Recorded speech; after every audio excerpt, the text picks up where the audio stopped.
Hello and welcome to another EBTV High School Sports presentation. Tonight it's wrestling as the East Brunswick Bears host the Piscataway Chiefs. I'm Bob Cancro along with Jeff Yannazzo, and we'll be bringing you all the action tonight from East Brunswick High School. Jeff, the Bears come in at 0-2. The Chiefs are 1-2 on this season, but the Bears, before the holiday break, had some pretty good success in wrestling. Right, they went into a Neptune tournament and did very well in a really tough, what I saw was a tough field of competition.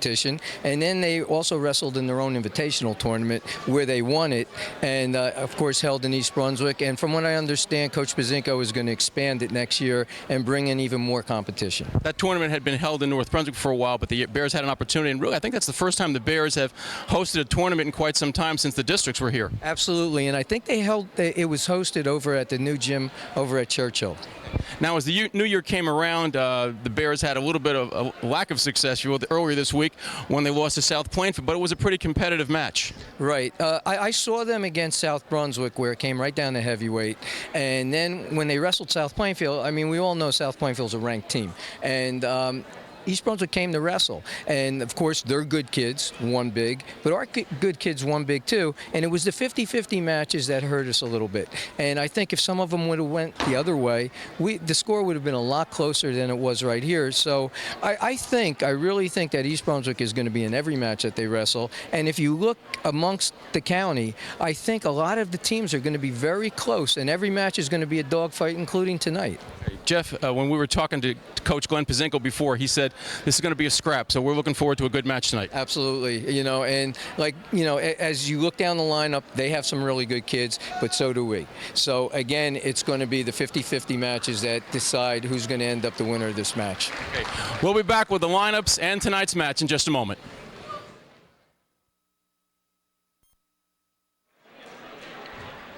Welcome back to East Brunswick High School for tonight's wrestling match between the Bears and Piscataway. The coin toss was just had with the captains. The odd bounce will be for East Brunswick. Captains Corey Richings and John Park were out there. Our officials tonight, Ken Burnaby and Eddie Glassheim, will be working together. We need a W here. Go get him. And you just heard Glenn Pazinko, who was mic'd tonight, give a little word of encouragement to Fabian Pleasant, who will be going out there at 140 pounds, where tonight's bout will begin. So we're starting right in the middle of the lineup here, Bob, so this will be good. Well, we're going to finish up at 135 with Todd Marriott, and Marriott was the guy who ended up helping the Bears to win the Bear Invitational with his win in that tournament, and a takedown for Brett Puryear for the Chiefs. All right, Marriott's a scrappy little. He's a young wrestler, but he's scrappy. He's really tough, and all he has to do now is just perfect a little bit of technique and get a little bit more experience of when to score and when to lay back, and he's going to be great. Okay, Fabian Pleasant is an 11th grader. He's a 1-4 record coming into the match tonight, and Puryear is also a junior, so we have two juniors wrestling each other in tonight's contest. Again, tonight the Bears are coming in at 0-2, the Chiefs at 1-2. And the principal referee tonight is Ken Burnaby. The assistant on this bout will be Eddie Glassheim, and they'll be going back and forth, controlling the match, and then also being the off referee. Right now it's 2-0 Piscataway, and the wrestler from East Brunswick definitely he has to try and get to his feet. Fabian has a little bit of experience. He's been around for a couple years with the Bears. Comes to his feet. Now he's got to belly down and start again. He's got Pleasant has his leg tied up pretty well by Puryear, and that's the thing that's really controlling him. He got it out now. Now he's got to work back up to his base. Right. And what people don't realize is that the safest thing for a wrestler to do is try and get it up to your feet. Ooh. A little hard, but under control. No slam there. The reason you try and get up to your feet is if you can escape, you score one, and then you go back in for your takedown and you score two more, and now you have 3 points instead of just a quick reversal for 2.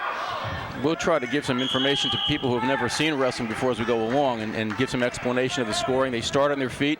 Puryear took down Fabian Pleasant and got 2 points for that takedown once he controlled them on the mat.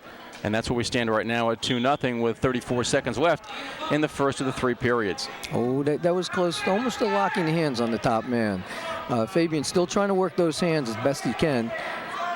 Pleasant I mean, pushing back, and Puryear almost exposing his back pretty dangerously. Right. If Pleasant can turn in, he's going to score points here. He's got the leg somewhat controlled, and he's reaching back for the head. Oh, that's nice. In a decent position. He's in good shape. Here he is. Okay, he scores 2. Reversal.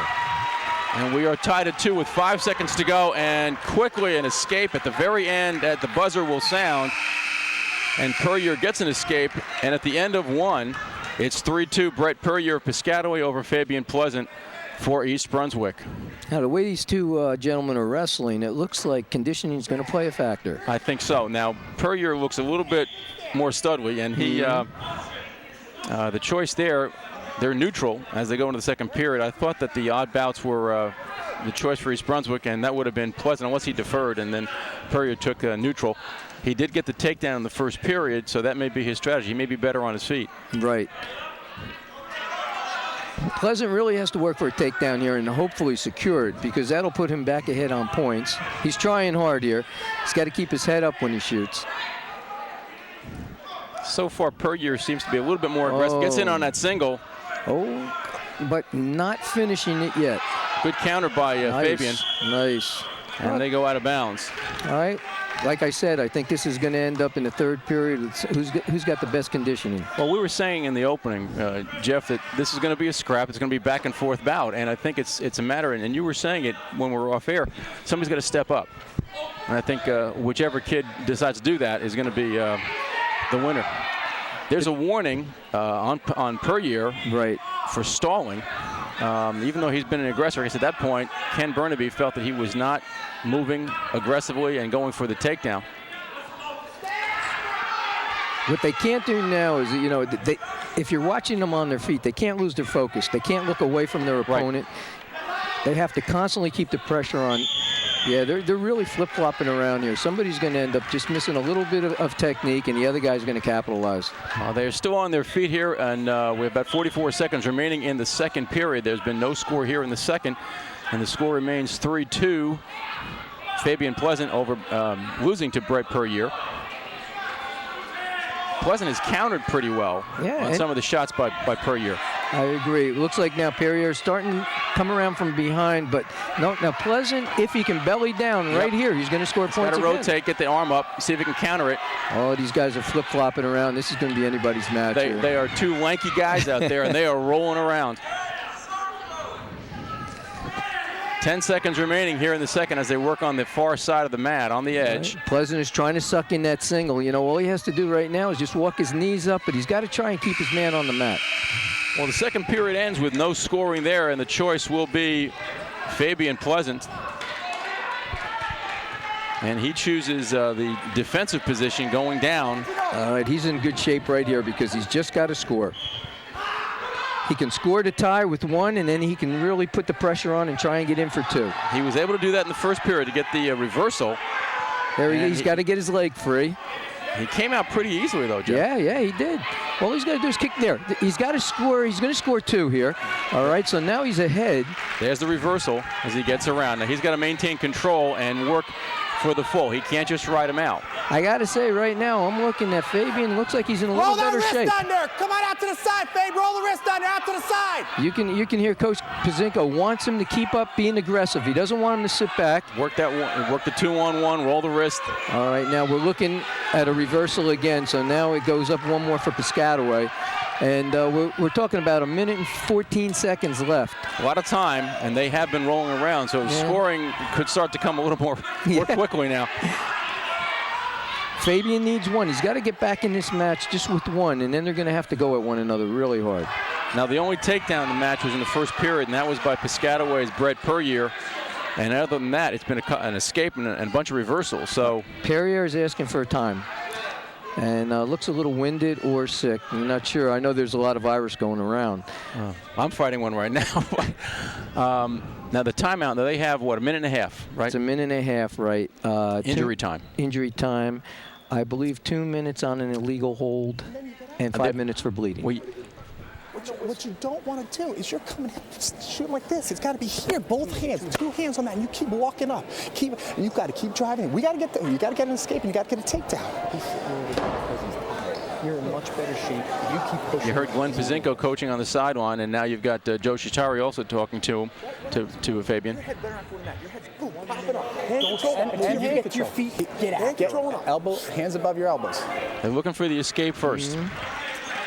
The main strategy, what they're thinking of is they definitely want to escape, but when they want him shooting, they want him sucking that leg in with both hands, right, so that he can't sprawl. And then, of course, walking his own knees up to get his weight underneath himself so that he can pull him in and take him to the mat. He's gotten to his feet.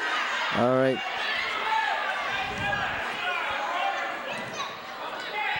And they're still in bounds, so the clock continues to run. 50 seconds remaining in this period. Yep.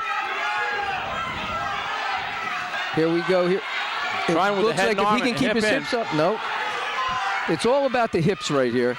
If he can turn his hips in, he's got the head. He's got to turn his hips in and belly down. He'll score 2 points reversal plus maybe some backs. He's got to pop the elbow through and Here he step goes. across. Here he goes. Now he's got 2, and he's gonna. No, that's it. If he goes towards his legs, he's got to get 2 here. All right. And they're going to give him the neutral. Oh, they gave him a neutral, saying he didn't have control. That's a tough call. Yeah, that was wishful thinking on my part, but I think had Fabian stayed in bounds and turned him inside, he would have been all right. Had he been inside and Perrier outside, we would have been okay. Perrier gets him pretty deep with 15 seconds remaining. Perrier pulled it out. You know, he sucked down really deep. This is where it takes a lot of heart to wrestle right here. 8 seconds to go here in the period, and a 7-5 lead for Brett Perrier of Piscataway. 3-2-1, and that is where the match will end. A tough one, but Brett Perrier, the junior from Piscataway, pulls out the victory, and the Chiefs go up 3-0. And these are the dogfights that we were talking about, the 50-50 matches where you have to win them when they're close. Yeah, most of the scoring came in the third period, so exactly. you know, we're talking about maybe being a little winded, but both guys kept coming back. I actually thought East Brunswick was in a little better condition, and I think that little rest on the side, that the injury time helped Piscataway.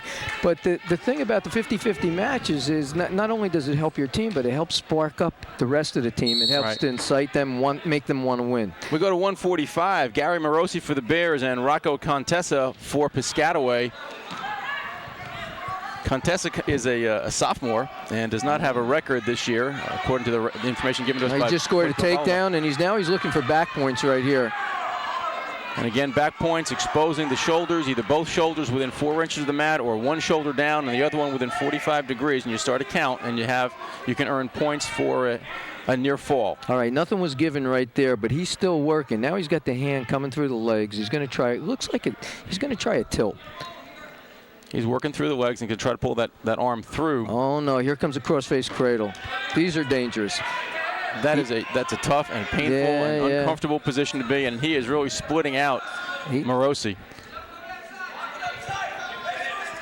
Morosi has to really work the hands. He has to free those hands because that'll stop that cradle from being slipped in. He got the break there, and we're at a minute to go here in the first period. 2-0, Rocco Contessa leading East Brunswick's Gary Morosi.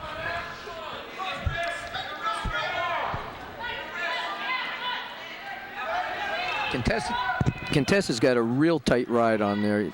You know, he's in pretty good control. But now, as East Brunswick comes up to his feet, he's looking just to score one. Snap and turn. Didn't quite finish that quickly enough.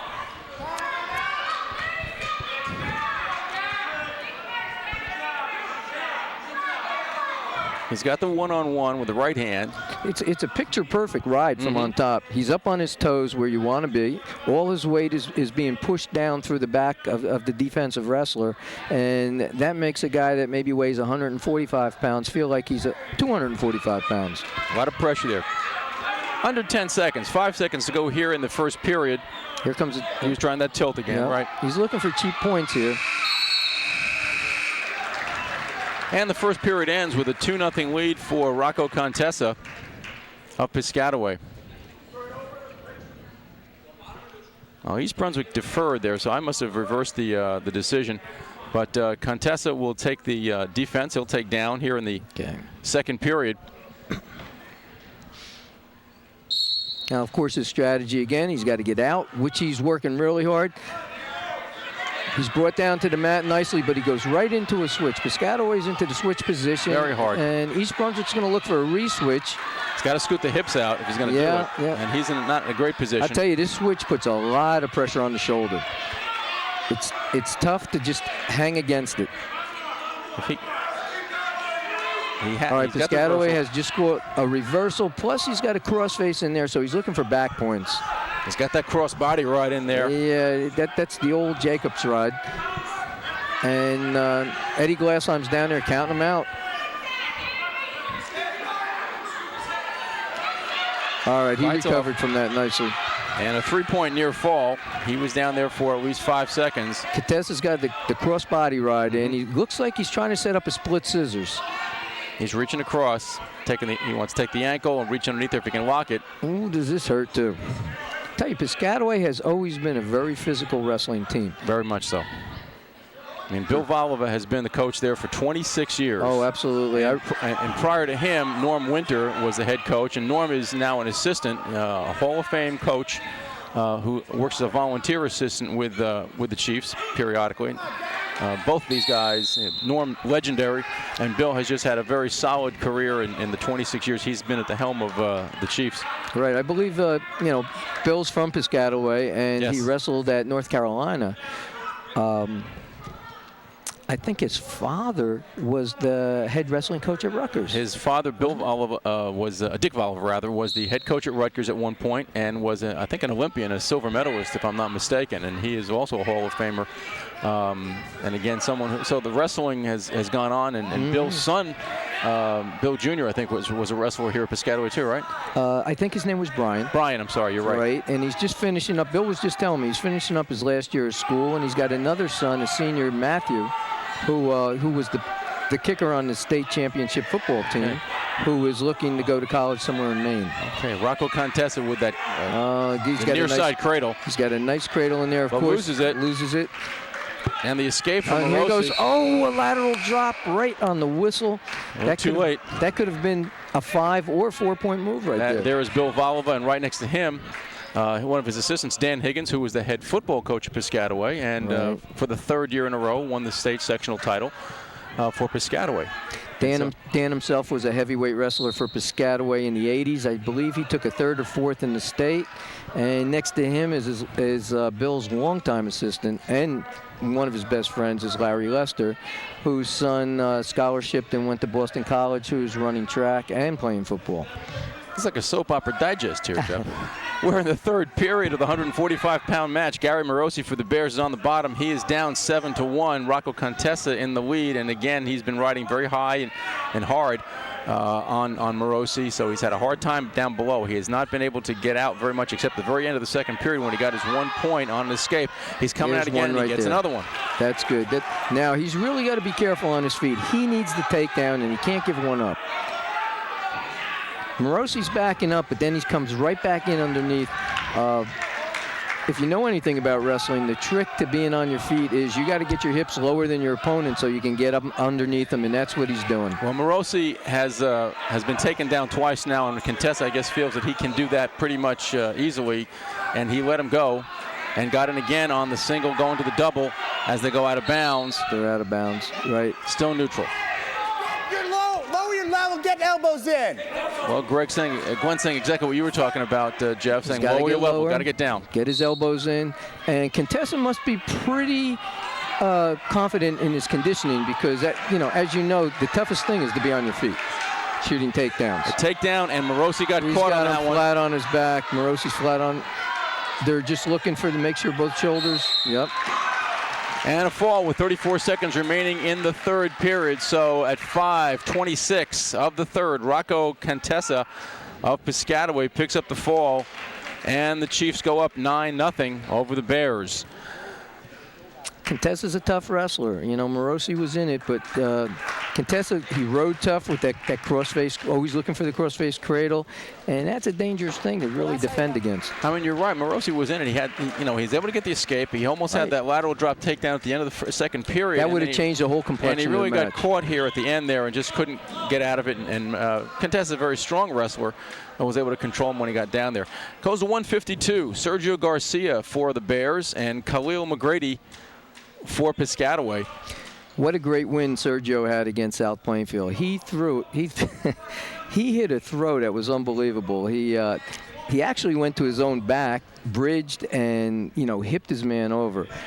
And they were both in that position of throw or be thrown, and Sergio won the deal and packed them right away. He gets the takedown. That's nice. He's got to spin behind. He's got to get control. I was up in the stands for the South Brunswick match, which was Sergio's first match on a varsity level, and I've seen Sergio wrestle since he was in recreation, and his locking mother up was, a side cradle. Look at this. His mom was just neurotic up there. She was nervous as anything, and he came out and pinned in 48 seconds. He's got him locked up in that near side cradle, going for the bow and arrow. There he goes. He's just got to step through. If he can step through that bottom leg. He's got to lift the inside leg, step across. He's staying with it. He's strong. He was strong when he was a little 80 pound. There he goes. He stepped through it, and now all he has to do is rock really to his side if he wants to. I would, if I ever see him use that throw again, I would like to see him turn his man a little sooner than when he hits his back. Yes. And, as Matt Pazinko said, he's got great hips, and I believe it, but you never want to get in that position, especially when you hit somebody really good and can throw in those double legs on you. He's got the 3 points. Ken Burnaby's holding out the 3 fingers, but unless he changes the combination, he's not going to get anything more for all this effort. Right. He had him pretty flat before, but just a little bit up on the inside. Didn't quite crank him down all the way. 20 seconds here in the first period. Sergio's got to improve his position here a little bit. Yeah. He's got to get back, his hips back up, and he's got to try and put his head right in that guy's side. 8 seconds to go here in the first period. He's better off just holding him right here. At just this point, we're not going to get anything else. Just hang out. Don't use up any more energy. 3-point near fall for Sergio Garcia, and he takes a 5-0 lead. Right. And one of the things that happens when these wrestlers become more seasoned, they learn how to when to expend some energy and when to save some. Well, you have to learn how to coast. I mean, one of the things that you can't go, you really don't go 6 minutes straight. That's a fallacy. You've got to be able to, lay your weight on the other guy and do a job. Make it look like you're working when you're not. Right, trying that head headlock, but you know what? That's not as dangerous if you know how to belly down and just push from behind. You're going to get at it. There he just did. Good counter by Sergio. He gets the takedown and a 7-0 lead. Now get his hips up. We want him to get his hips up. I'm sure Glenn wants him to get his hips up, and he did. And a fall. Beautiful. 30 seconds into the second period, so a fall at 2 minutes and 30 seconds. Sergio Garcia improves his record.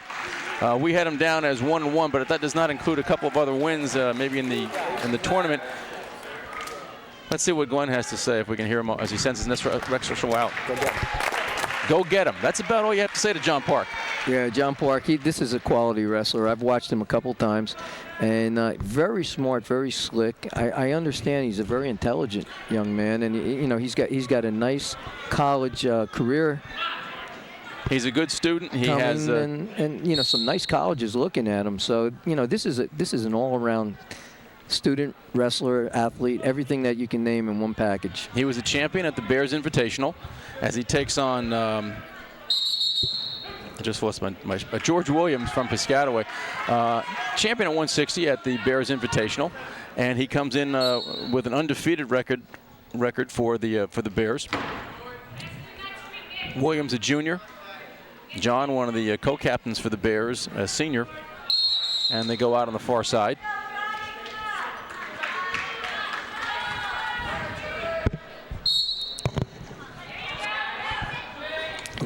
John, we're trying to work in on that single. So far, it's been being countered, but I'm sure, if he's persistent and he's determined, he's going to get that leg. There he goes. He wants it. John is one of many wrestlers now in East Brunswick who have come through the recreation program, and he's been wrestling probably now for, 10 years, I would guess, at least. I remember him as a real little wrestler, and of course, he's a man now, but I've watched his techniques. They're really good. He varies, he changes up a lot, and that's the sign of a good seasoned wrestler too. Learning how to use angles, changing your techniques depending on who you're wrestling. Right now he's going to try and spin around behind. He's using that front headlock. There he goes. That's nice. Nice spin off. He just threw him by. And a takedown for John Park and a 2-0 lead here in the first period, under a minute to go. you know, we mentioned he's in the rec program, and I think most successful high school programs really do depend on having a recreation program below them, feeding kids into it. And you've got kids like John Park and Mike Corona, Corey Richings, Gary Busen, Gary Morosi, rather. All these kids have come through the Kevin Busen come through the rec program, and Piscataway has a great program too. Pat Sullivan has been over there for a million years, and has run a nice program. Runs the tournaments over there, and each of these places has, you know, if you look at the quality programs on the high school level, they have a quality recreation program behind them. As Williams gets the escape with 30 seconds here remaining in the first period, and a 2-1 lead for John Park. Well, as everybody knows by now, you can't learn how to wrestle in 4 years. No, it just can't happen. It's really too technical of a sport. It's getting technical, more technical every year. You have to. The only thing is, the key is, like you said, a good recreational program where there's not a lot of pressure put on the kids, and there's certainly no pressure put on weight cutting or anything like that. Right. They just have to learn how to roll around on the mat. They have to learn good positions. And they have to learn to enjoy it. Exactly. Because this is a grueling sport. It gets worse and worse as you go up the line. And college wrestling is just a horrific endeavor. But they have to like what they're doing, and you have to make it enjoyable for the kids as they come through the program. And you and I both worked in the rec program, and you can't kill the kids with pressure. And you're right. They have to be able to enjoy what they're doing. All right, we have Park on top. Okay, it looks like he let's see, he's putting a lot of pressure on that ankle. He's trying to pull it through, which will make his opponent sit to his side, and that's what he wants. Get him on his hip. Yep. Once you get him on his hip, it's a lot closer to his back. Now he's curling those one-on-one, two-on-one in. He also likes to ride that spiral ride, which is a more advanced ride for a high school wrestler. With the younger kid, you want him to stay on the hip and keep the pressure down there. As you get more experience, you can work that wrist, you can work outside, and the spiral ride coming outside, as John is doing there. That's the nice. Bar He's across. throwing a nice bar across. Now he's probably going to jam his arm across and try and, or that forearm that's coming up, he'll try and underhook that. There's a lot of different things you can do off that bar. Pretty good counter and recovery by Williams as he fought that off. Williams is tough. I mean, I'm not so sure Williams is out there to win, but I'm sure he's out there to keep the score down. And that can be an important part of match strategy, you know? When you start that chess match of a wrestling coach against another wrestling coach, you're talking about who can get the six, who can fight off the six. A lot of times you've got an outstanding wrestler, John Park or Corey Richings, but if you cannot give up the pin to those guys, you've made a big dent in the offense of the other side. Absolutely. You know, that could be as good as a win. If you don't give up a pin and somebody else comes around who's supposed to win and can pin, both guys have done their job. Well, we've now got a tie match, 2-2, as Williams comes to his feet.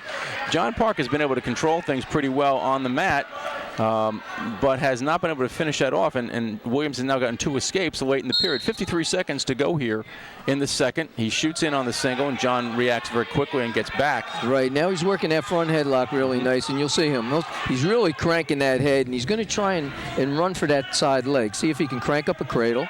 Or, well, the harder one is he's reaching through for that far ankle. He's still got that front head. Yeah, you can do a lot with that. And right now he's scoring just spinning 2. Behind. Sometimes it comes down to the simplest thing. You crank it one way and then go the other, and John gets his takedown and a 4-2 lead here with 20 seconds remaining in the second period. Coming out front.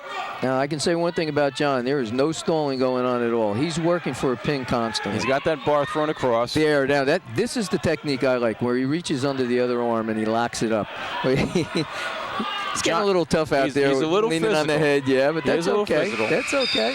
And the period comes to close. John Park with a 4-2 lead here at 160 pounds over the Piscataway Chiefs' George Williams.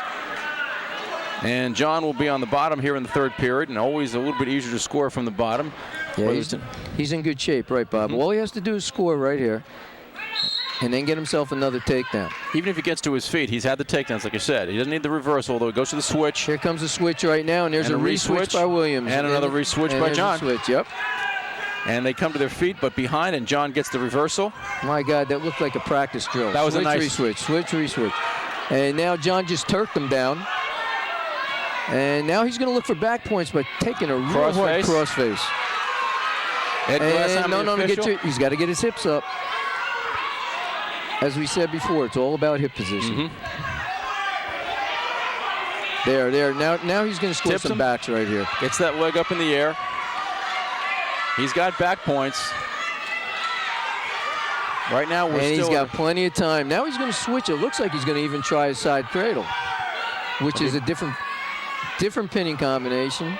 No. Well, Ed Glesheim's saying he's still in the same combination. Oh, now he's figure 4 in the head. This is to get stuck in that is painful. Coach Bill Volova is not happy with the performance right now. He's unhappy that he got stuck in that. Now at this point, he's lost that. I think he's lost the control, and I would think that Ed Glesheim would be giving him the points. He's still got the 3 points on his side, right? But he hasn't awarded the points yet, as they go out of bounds. And just by the way Bill is coaching his wrestler, if you look over to Glenn Pazinko, if you can. Oh, yep. Okay, he pulled away, but he's telling John, give him the 1. Give him the 1 and then try and take him down. Now we're going to have an injury time for George Williams. This benefited Brett Puryear in the first bout at 140 pounds. I don't think that's going to be the same result here. John is pretty strong. Let's listen to what's going on down the sideline. You got to finish on top, though.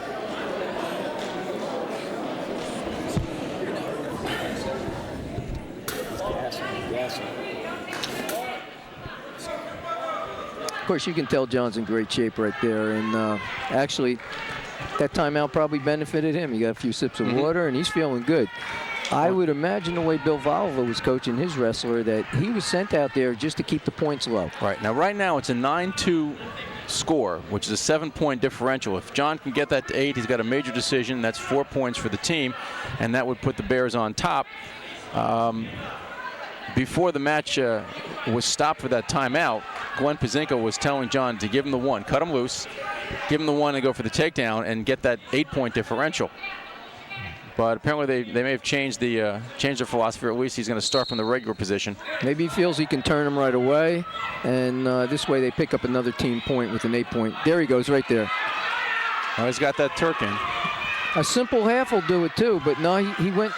He underhooked the arm, and he's scoring points right here. He got a two count, which is at least 2 points. I'll tell you this. And there they are. John's really helping the team out a lot, scoring these points because he's going to pick up another team bout point. 15 seconds to go here in the third period. 11-2 is the score. So John Park is looking at a major decision and 4 points for the team as the clock winds down under 5 seconds. And he can pretty much ride it out at this point. And John was punishing him a little bit over there. I noticed he had a tight waist in there that must have reached halfway around his back and up through his hip. So he was just squeezing him out and taking some of the wind out of his sails. He's going to let him go at this point, which is kind of a moot point. And we finish up at 11-3, and that is an 8-point differential, and it means a 4 points for the Bears and a 10-9 lead as we finish up at 160 pounds, and we move closer and then get them late, okay? Okay. To Dave Ruffner for the Bears, and probably one of the toughest wrestlers for Piscataway, Robert Damon. Yes. And Dave's position right here is it should be wrestle tough, but don't give him anything. Damon was a runner-up in the GMCs last year. In fact, he lost to East Brunswick's Matt Merrigan in what might be considered an upset. Matty came back and beat Damon. And he was also, Damon, a second-place finisher in the regions last year. So this is a tough wrestler. Yeah, he's a quality wrestler. If you get to the second place in the regions, you're tough. Okay. Now he's got him up. He took him in. He went for a high single, changed it off into a double, lifted him up on his shoulders, and now looking for back points. And he gets a 2-point takedown.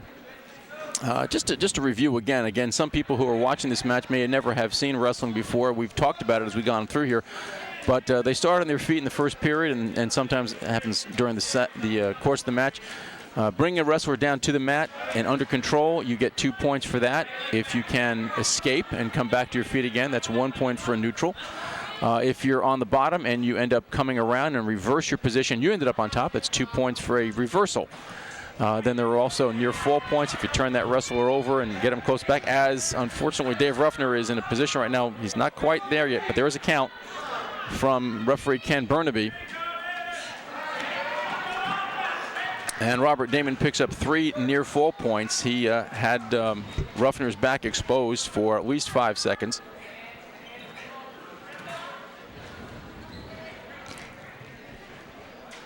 Now, if he doesn't get the 5 on those back points, then it's a 2-point near fall. Right. If he's it's a 2 count. As you tilt him over, get him close to the mat. 2 seconds is 2 points, and 5 seconds is 3 points.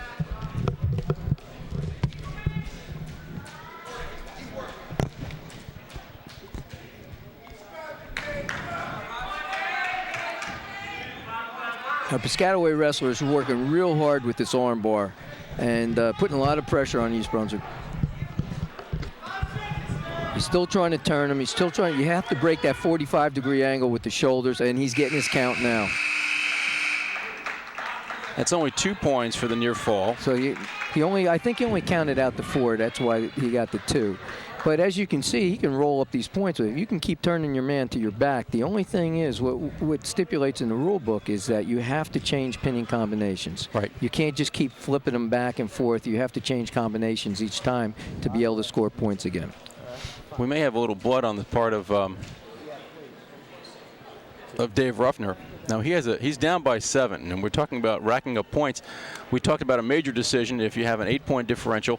If you should have a 15-point differential in the score, that's a technical fall. The match is stopped, and you get 5 points for the team. There must have been some blood out there, and it's being cleaned up by one of the student trainers. Phil Hostler, the trainer for the Bears, is not here tonight, but he has a very credible and very astute student training corps that he works with, and they do an excellent job working with the teams.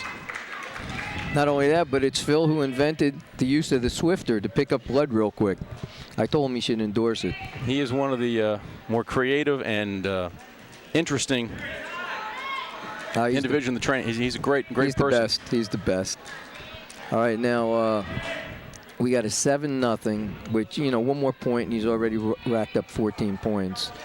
And what we have to do here is just keep the score down. We know he's a quality wrestler. The Piscataway kid's a quality wrestler, so East Brunswick strategically has to keep this score down, try and keep it within a 3-point match.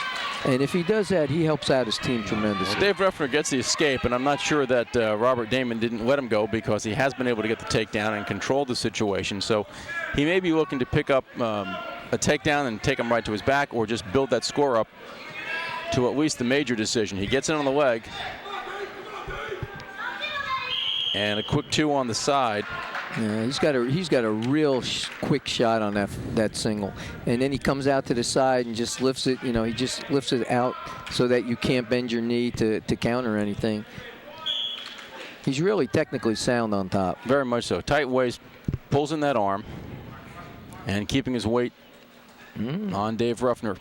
If you notice too, he's using his legs to spread Ruffner's legs out, so Ruffner can't really get up to a base. You have to get those knees in so you can move forward, and that's not going to happen. He's got the bar across. And he's using that elbow really tough. Dave's got wrist control with his right hand, but that's not really doing very much at this point. He's got to watch bringing that up. That can be dangerous and illegal. Yeah, he's got to keep that arm at 90 degrees, and that's what both referees are looking for right now. And he's got to let him down carefully. Which he did. I thought he was losing control there for a second. I thought they were both going to fall. And then he, whatever he did, he kind of pushed his hip out and caught him and brought him down very nicely. For those of you that don't know a whole lot about wrestling, when both wrestlers are up at their feet and one wrestler decides to lift another one off the mat, it's his responsibility to bring him down safely. Yeah, there are no turnbuckles and ropes here. You've got to bring it under control. No chairs get thrown. And safety really is a factor in wrestling. You've got usually one official with 2 wrestlers, which is probably the best ratio in sport. And in this case, you've got 2 and 2. The period comes to a close. We got a 9-1 match, so right now, you know, he's up by 8. Now, Dave's a pretty good wrestler for the Bears. He's been around for a couple of years, but, you know, he's wrestling probably one of the best 71-pounders in the county, if not in the area. And at this point, he's doing a pretty good job maintaining that he's somewhat close. So this is a good job. This is a good job for Dave Ruffner. Absolutely. He's probably doing just what his coaches asked him to do. You know, wrestle hard, try and win, but you know, if you're being overpowered, keep it close. Help the team out. And, you know, if you watch him, look, he's technically sound. His elbows are in. His stance is good. He gets nice and low. But right now he's being overpowered slightly. Well, Damon's very strong, but he's holding up pretty well there. Sure, that was a nice shot. Mm-hmm. He maintained his position. Damon was able to counter it well. 1:32 to go here in the last period. I'll tell you, Dave's here to wrestle. You know, there's no doubt about it. He's not going to go down easy. He's going to score points here, and he's probably going to take Robert Damon. He's going to take him right to the third period and make him tired. He's not backing off. He's moving forward. He's keeping Damon somewhat off balance, pushing him back. He's working him.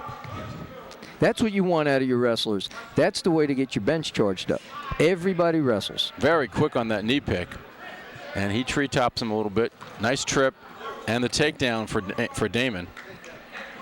12-1 is the score. Just under a minute to go here in the third period at 171 pounds. The Bears are up 10-9 on the team score. And Dave Ruffner's got good hand control. He gets out. You know, he knows what he's doing. Even when he gets taken down, you see him go right into a good defensive position, ready to sit, ready to stand.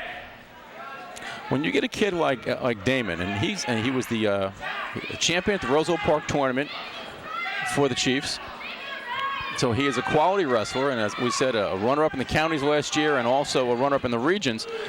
You know, he's going to get his points. Mm-hmm. Now at this point, there's a little bit of strategy that's got to be worked out. He's got a 12-point lead with 22 seconds to go. He could be looking for a tech fall, but he's got to make it 15 points, and that's a 3-point gain. So Dave has to stay on his base, not get turned over.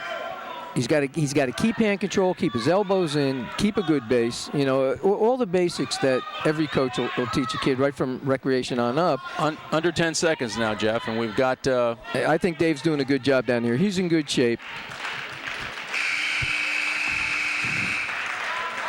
You know, despite the 14-2 score, that was a good performance by Dave Ruffner against probably one of the best wrestlers in the county. Robert Damon winning at 171 pounds, 14-2 over Dave Ruffner. Ruffner kept coming at him, did not let up. I'd be real proud of him if I was, if I were his coach, because he did what he was supposed to do, and he kept the score down.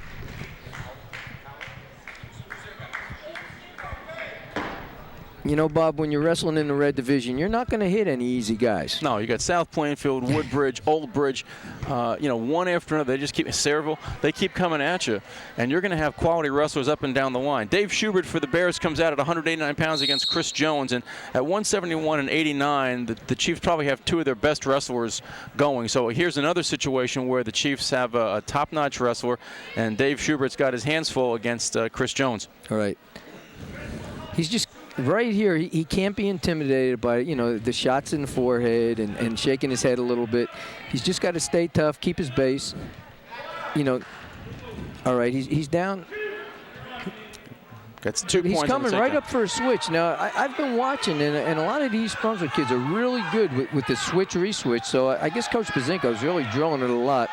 Well, they go right into it. You slip those hips underneath, and you reach back for the crotch, and you're trying to come underneath and come around. And you put a lot of leverage on that guy's shoulder. The guy on top gets a lot of leverage on that shoulder. Now, Chris Jones, we're repeating the same information that we had for Robert Damon. He was second-place finisher at the GMCs last year, a second-place finisher at the Regions. So here again is a kid who has done his share of quality wrestling. He's turning over Dave Schubert. We're under a minute here in the first period. Schubert's got to fight that off. Yeah, there's a long time to be stuck on your back. So what he's got to do is try and get his, try and punch his arm through underneath the belly to get to his belly, the belly down position. He's really got to push through hard. Usually you tell your guys when they get in this position, you forget about everything else and get on your stomach. Just fight. The red light goes off. Years ago when there were two high schools in Old Bridge, and you had Cedar Ridge and well, there's the fall. 29 seconds remaining. Chris Jones at 1:31 of the first takes the fall over Dave Schubert, and the Chiefs go up 19-10. And you can see Dave Schubert holding that shoulder. He cranked that over pretty well. Yeah, that was a bad position to be in. You're trying to do everything with your arms. If your hips are in bad position, you got to improve them right away. That's the most important thing. You can't wrestle from your hip. One of the things let's see if he says anything else as we're getting ready to send Sal Manabano out. Good position out there when you're going whole 6 minutes there. Got it? Let's go. Sal Manobano will be coming out at 2:15 for the Bears against Brian Mohan. Brian Mohan. You know, we were starting to say, you know, you said that light goes on when you get turned over on your back. When Jerry Bandola was coaching over at Cedar Ridge when there were 2 high schools in Old Bridge, you didn't pin kids from Cedar Ridge. And you know why, don't you? Because he'd kill you if you did. Well, Jerry Bandola had a unique coaching technique. Mm-hmm. If you got pinned, the next day everybody in the room headlocked you. Oh. And you know, he told me that himself. And they could keep you in that headlock as long as they wanted. So whenever you saw a Cedar Ridge kid go to his back, you never saw him stay on his back. Well, Ron Guarnieri, when he was the assistant coach, once told me I remember they told those guys, do whatever you had to do to get off your back. Bite, kick, scratch. And one day, I've seen him bite. They had a match, and suddenly a Cedar Ridge kid got turned over, and he bit the kid. And Ron's, you know, they didn't know what happened, and they said, Coach, you told us to bite him if we had to, and he did. So, I mean, that's how tough it was over at Cedar Ridge. You just didn't get pinned. You didn't want to get pinned. Yeah, that was a tough crew. You know, the Cedar Ridge guys didn't know a whole lot. You know, they were real tough with the crossface cradle. Very tough. And they loved headlocks. But there wasn't a whole lot of technique, but, man, were they tough. And you could not keep them on their back at all. A physical group. You went over there to wrestle, and you knew you were in a war from get-go. Again, Sal Manobano now for the Bears. Didn't mean to get away from that. All right. Yeah, right. You see, this is like a little upper body war going on over here. And well, when you get to the big guys, you do find a little bit more upper body, a little more of the strength being used. They do a lot of underhooking, a lot of pummeling, looking for a trip here or there. Now Sal apparently must have weighed in at 189. He's a small 215. You can see that physically, the difference in size between him and Brian Mohan of Piscataway. He's really got to watch himself in positions here because of the weight difference. You know, he can't let the Piscataway wrestler use his weight down on top of him. Right. Really, technically, what I would tell him is to try and stay out from underneath. You know, try and attack from an angle, come in from the sides. 10 seconds to go here in the first period. There's no score. Mohan comes in with, well, we don't have any record for him, so he may not be that experienced as they're wrestling. What do we have on Sal? We don't. He's a 0-1 as far as we could tell, or 0-2, I should say. He's a senior. And as you look at them, we're just looking. There must be a 3 or 4 inch difference in height between Mohan and Sal. And a lot of pounds. He's working that head lever really nice. You know, Sal's aggressive on top. He's tying him up. Again, a picture-perfect ride on top. He's up on his toes. He's driving through his shoulders. Here comes a switch. Let's see if... All right, there's one right there. Now, Sal's got to stay out from underneath him. I wouldn't lock up with him. He's too big. Lower your hips, come in from the side. Try different things, you know, where you're not putting yourself at jeopardy. There's obviously a bit of a weight distance, certainly a height distance, and physically just the upper body. Sal is not as broad as Mohan is. And referee Ken Burnaby is telling them you got to get mixed up a little bit. They're dancing a little bit too much. Which is really typical of the upper weights, you know. I could never understand it being a lightweight, but then when one of the heavyweights told me, how would you like to have another guy 250 pounds on your back? You try standing up every time. Well, back in the day when you and I were wrestling, the 275 weight class didn't exist. It was unlimited. That's right, it was unlimited. So you could have a guy 300, 400 pounds wrestling somebody that was just barely 200. Oh, yeah. And how about if they bumped up to 189-pounder, which was allowed at that time? The limitations on weight and movement was not the same as it is now. There's much more protection for the kids, much more safety factors that are taken into account with weight. And so 275 is the max. Right. And I think that's why we have a heavyweight that's sitting in the bleachers right now because he can't make the 275 allowance, right? I think that's right. I have to say, Sal's doing a real good job here. You know, he's wrestling smart. When he's in a bad position, he backs out, and there's nothing wrong with that. No, he's trying to get in, but he's shooting down low, and you're right. You know, that's that. I wouldn't be doing that right now. I'd rather come in from the side, hit a side, you know, a single from the side, and then you can always back out if you're in trouble. He's bent over a little bit too much at the waist too, and his elbows are flying out a little bit, so he may need to just tighten up a little bit on that finish. I think Glenn will tell him. Coach Pazinko, I mean.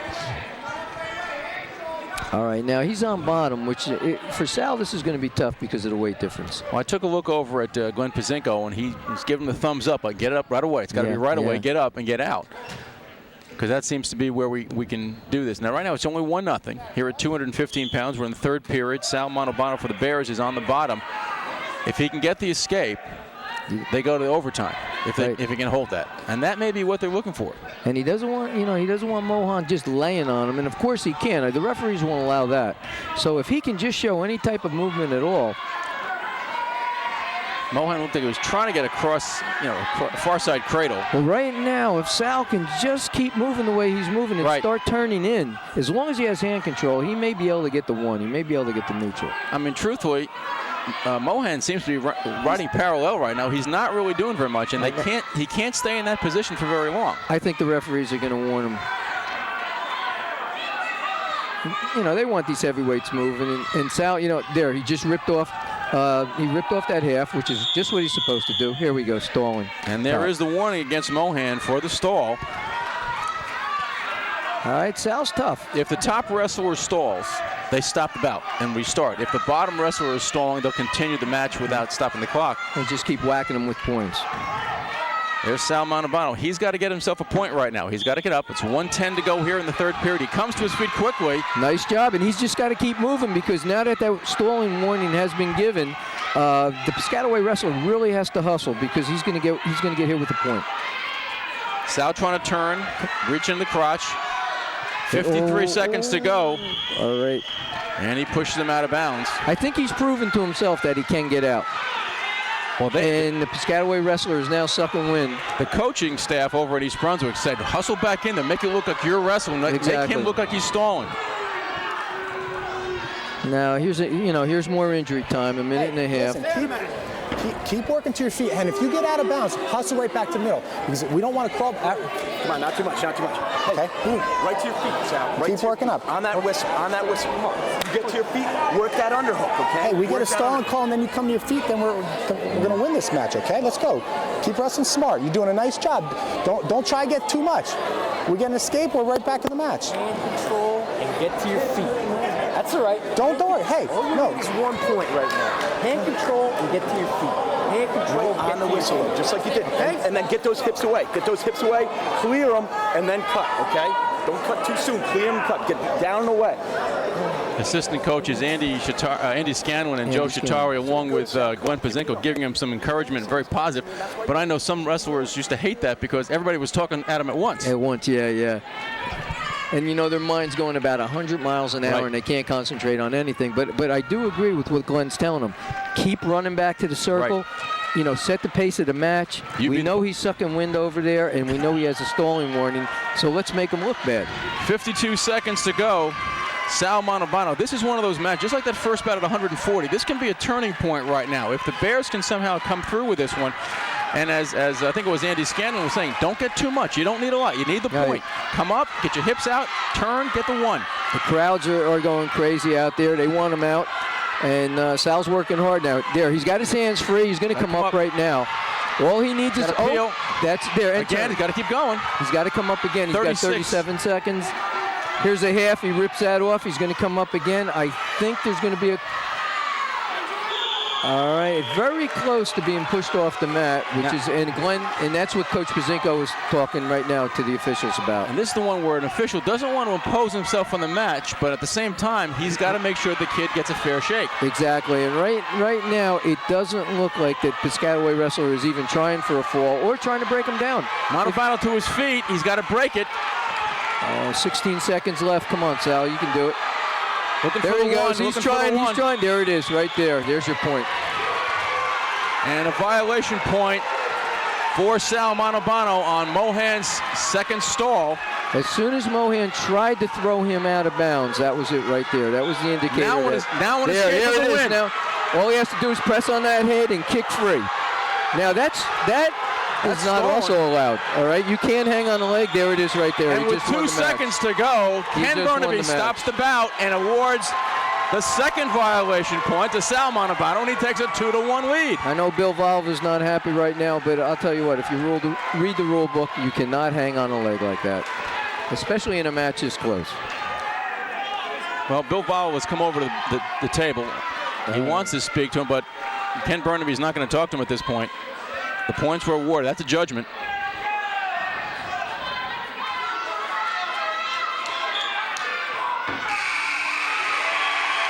And there was an example of just keep on going. And that was what we talked about, the dogfight where the 50-50 matches, you have to get them. That was a great win for East Brunswick. Plus, I'm hoping that it charged up the bench. 13-19, the Bears are trailing. And Let's go. Hey, you guys push them. That's what's going to happen. There you go. well, you heard Glenn Pazinko. You guys are, you guys keep pushing. That's what's going to happen. He's telling them just what you were saying, Jeff. Charge up the bench, get them pumped up. And we go to heavyweight. I always keep saying that 275 pounds, Nick Engelhardt for the Bears, and Dan Bonduranic. Bonduranic, right. Dan Bonduranic. For Piscataway. And I really believe at this point that Glenn feels his team is in better physical condition. And that's why he's telling them to push him. Well, the big guns for Piscataway were Damon and Jones up top. Right. He's got a couple of good kids coming down below. Raybar and Williams Parks are pretty good. But we also have, for the Bears, some very experienced and successful wrestlers. Mike Corona coming up, Corey Richards, Todd Merritt. They're all in the lineup still, and they have the opportunity to score big. Bonduranic comes up with the takedown. And that's what has to happen, like we said before. The close ones, you either win or you keep it close. And the ones you can win, you win big. Well, you go back. I mean, in our mind, I think you agree that that match with Damon and Ruffner was significant because he didn't get the fall or the we got a lock in violation. hands right here. Now, for anybody who's new to wrestling, locking hands is when the top man, he's not allowed to let his hands touch. While they're on the mat. Yeah, unless he's in a pinning combination. Once he gets up to his feet, yeah, he can lock his hands. But that'll cost him a point. He cuts Engelhardt loose. And maybe the reason he cut him loose is he has no faith in his top wrestling. If he happens to be somebody who locks hands a lot, then the best thing for him to do is to cut the man loose. Well, as you look at these two wrestlers, they're two young men who are very hard workers, I'm sure, but they don't have the classic look of heavyweight wrestlers. Not at all. And almost a throw right there. Here comes a headlock, but he's got to get his hips up. Again, hip position is everything. He missed it. So now Piscataway comes up with the takedown. We have a 4-2 match. Now, Bonduranic is only a sophomore, and Engelhardt only a junior, so these are relatively young wrestlers when you get right down to it. And not really too overpowering looking wrestlers, so I think anything can happen here. Piscataway in the lead 4-2 here at 275. And on the team score, the Chiefs lead 19-13 as we're under 20 seconds here in the first period at the 275-pound weight class. But we still have 6 bouts to go after this. So there's a lot of wrestling ahead. Oh, this is going to be tight. I think it's going to come right down to the wire. And, just a little recap on what happened before with Bill Valva. Correct me if I'm wrong. Coach can, he can approach the table and ask to talk to the referee if he believes there's a misapplication of a rule. Right. But he cannot approach the bench and ask or question a judgment call. That's my understanding too. And really, the call of a stall is a judgment call. That's a judgment call. A pin is a judgment call. There are certainly criteria in the book as to what stalling is, but the thing is, if you watch wrestling long enough, you know full well that the variations from one official to another are significant as far as what gets called. So regardless of the fact that there are criteria for it, it doesn't always happen that way. I tell you what, real close, there's another locking hands, and now I understand why he cut him loose when he did. Well, now that's the second violation for locking hands. Now the next time that this happens, any violation on the part of Bonduranic, it's a 2-point violation, and after that, it's a disqualification. So I think we're going to see the optional start again, or very likely that, and Bill Valva is doing just that. Give him the optional start. You saw the little triangle with the hands, and that means he's going to cut him loose. Now, usually when a top wrestler locks hands as many times as he has already, he's usually a very inexperienced wrestler. And we said that Bonduranic was a sophomore, and he might have started might be relatively new. Because that's a tough thing to do. Once you get your man to the mat, you have to have just a real quick reaction time, and then you have to let go. We are tied at 4. Nick Engelhardt, East Brunswick wrestler, had a double, switching to the single. He's got to step around. He's got to keep Right. coming around. He can't keep his knees and his feet steady like that. He's got to keep coming around, post that knee, and try to angle around. And again, cut you know, position is everything. So he can't get stretched out. He's got to keep walking his knees back under and trying to improve that position. Now they go to a stalemate there. Neither wrestler was in a position to improve themselves, so they go to stalemate.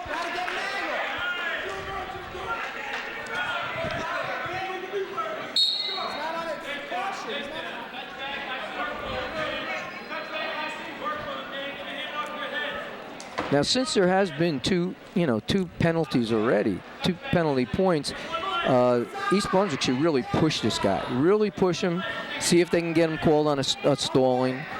When they get the chance, they should take bottom and keep standing up, hoping that he'll lock hands again. Well, that's just the way, really, just the way Sal Montalbano kind of pushed Mohan at 2:15. You know, you're looking for the violation, and that's not cheating. It's not No, unsportsmanlike. not at all. You're taking advantage of the situation.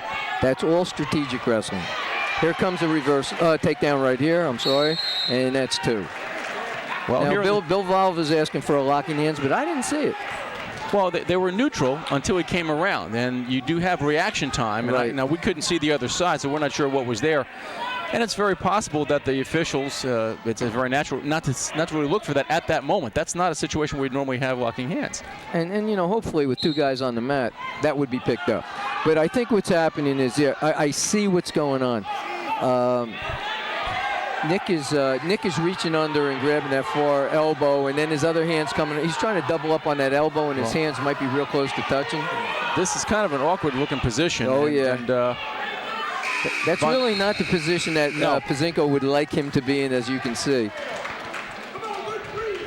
If I were Nick, I'd go back and grab an ankle, because I think he's going to get into trouble the way he's doubling up on that elbow. up on top like that, that was not a position of strength, certainly.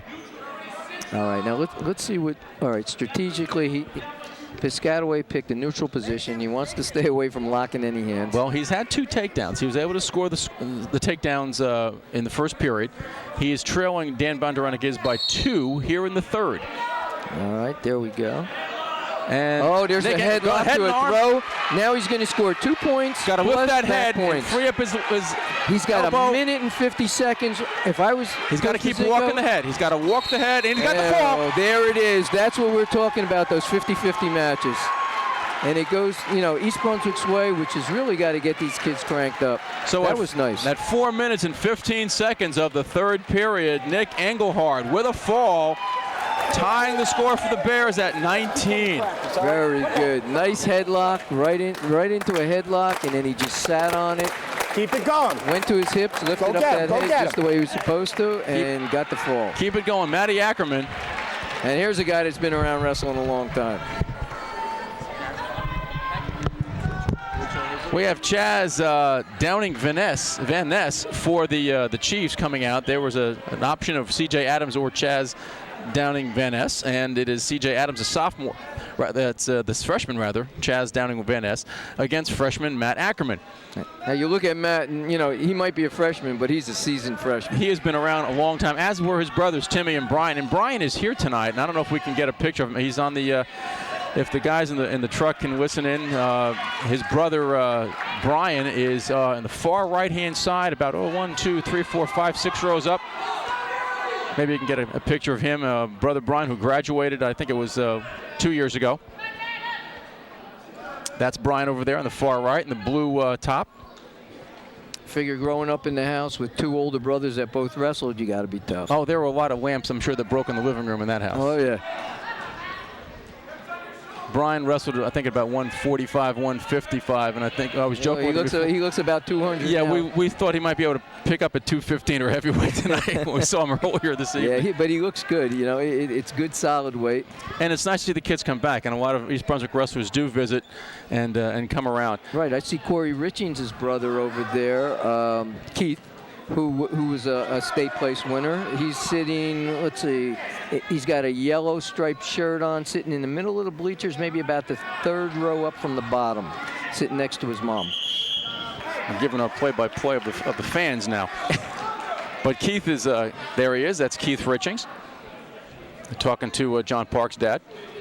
But Keith actually went to college. He's playing soccer. He's at Rutgers now. He started out at Lehigh, transferred to Rutgers, and he has played Division I soccer, so he's quite a good soccer player as well as being a wrestler here at East Brunswick.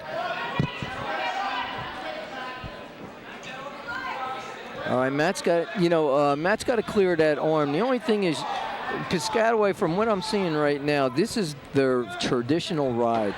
They call it the Western ride, or we used to call it a bulldog ride, where they just pull that arm through and they lock it on the leg and they just tighten it up and they ride really tough with it. Many teams have a certain system that they use, and Piscataway likes that Western ride. Well, you see a lot of the wrestlers use it. Well, you know, when you've been around 26 years as Bill Volova has, and you've been as successful as the Piscataway Chiefs have, you know, you have a system, you're going to go with it, and you're going to stick with it. And the kids come into the system, they start learning that in the recreation program, and they just keep working with that right on up. You have to buy into it, you have to believe in it, and you know, that's what makes it successful. Matt Ackerman, rather, here in the second period, down 2-0. Started on top, and Chaz Downing Van Ness right here.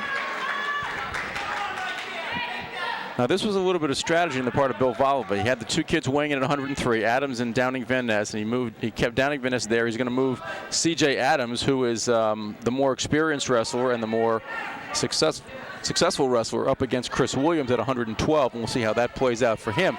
Right.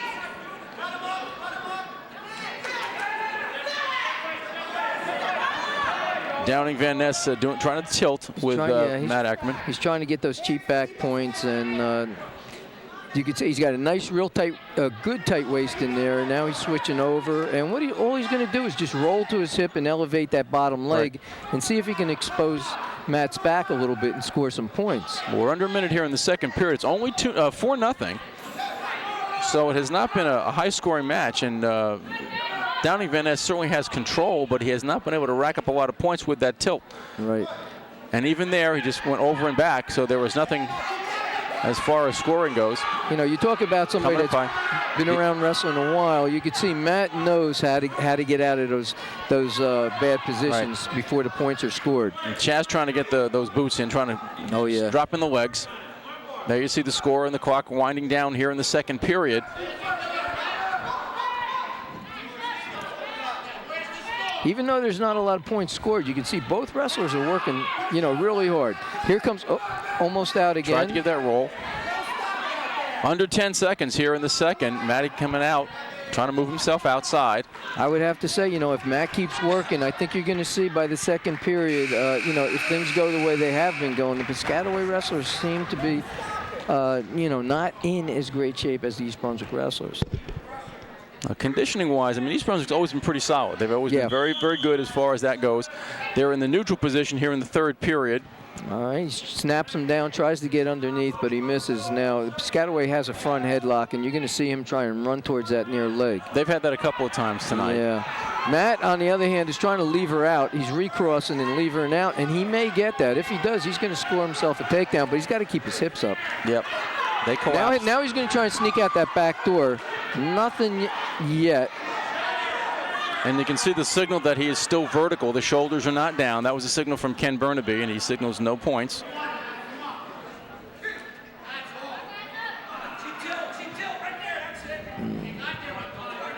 Looking again for a cheap tilt. Matt's keeping good positions, though. He's keeping real good defensive positions, and he's still working at the same time. Well, here again, you've got a freshman against a sophomore. Matt, very young and you know, inexperienced on the varsity level, certainly, but doing his job. It's a 6-0 score right now. He doesn't want to give up any more because you don't want to give up the 4 points. But doing a commendable job here to maintain, and Chaz gives him the 1. Looking for the exchange for 2. Yeah, he's looking to take him down again, and of course Matt knows that, and Matt's going to keep good positions. Now, if Matt can whizzer and really put a lot of pressure on the head, which is what he's doing. He's got a nice quarter going there. And extend the leg. There he goes. You know, there's always a big strength difference between a freshman and a sophomore, but look at that. Now Matt turned that into a nice takedown. Very nice. It is 6-3. Matt Ackerman trailing Chaz Downing Van Ness. Very nice technique, and now you see Matt coming on strong. Matt is getting, you know, his conditioning hasn't moved an inch, and you can see Chaz over there. About 10 seconds. Right now, if he can crank a half, he might be able to pull something off here. Even if he jumped to the other side and hit that half, you can see him working that leg lace. And, he's pushing. But a nice finish, nonetheless, from Matt Ackerman as he finishes with the loss, unfortunately, 6-3. And Piscataway taking a 22-19 lead, but a nice job by Matt Ackerman losing to Chaz Downing Van Ness 6-3 at 103 pounds. Good position out there. Good position. Nothing extended. Go get him. Go get him. Those are the words of Coach Glenn Pazinko to Chris Williams as he comes out for the 112-pound match against C.J. Adams. Adams, of the two wrestlers at 103 pounds, a little more experience. He's 5-1 as he comes in here as sophomore against Chris, who was also a sophomore.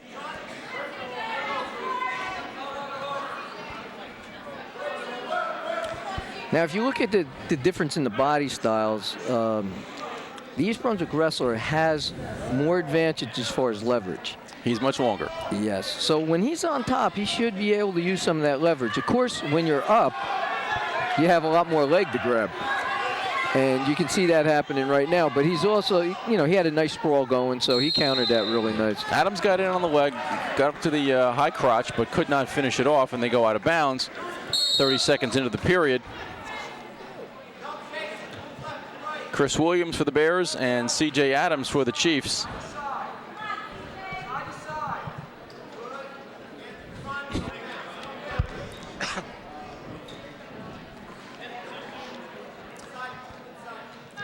One of the fundamental rules that every coach will tell his wrestler on top when they're on their feet is if you can't touch them, don't shoot, because you're too far away. Too far away. And that's why you can see them locking up, touching hand to hand, touching head to head. They have to have some kind of indication that they're close enough to be able to shoot. One of the things that when you mention that, it makes me think of sight-impaired wrestlers. And some people figure that a kid who's blind could not wrestle or play in just about any sport, but in wrestling they can. As long as you maintain contact with that other wrestler, you can wrestle. And there's a nice takedown right there by the Piscataway wrestler. He just came right in, shot low.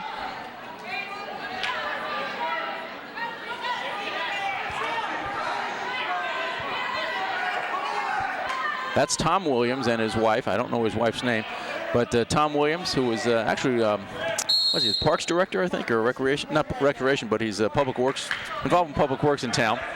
I've known Tom for a number of years, and that is his. That's Chris's dad, and they have been very supportive of him throughout his wrestling. He's also come up through the rec.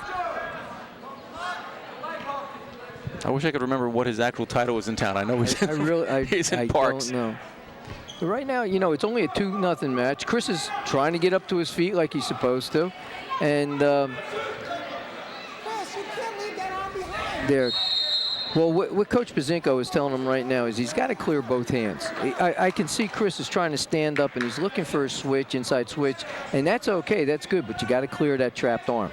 4 seconds here in the first period, and he's going to be broken down, and that'll be the end of the period. C.J. Adams of Piscataway leading 2-0. And, a 2-0 match is, again, a dogfight. It always is. Well, you look at the last couple of bouts. I mean, even at 275 with Nick Engelhardt and Bonduranic, it was back and forth until that pin at the end. And then at 103 pounds, it was a 6-3 bout. It looked like it was going to be a runaway at first for Downing Van Ness, and then Matty Ackerman just kept coming back.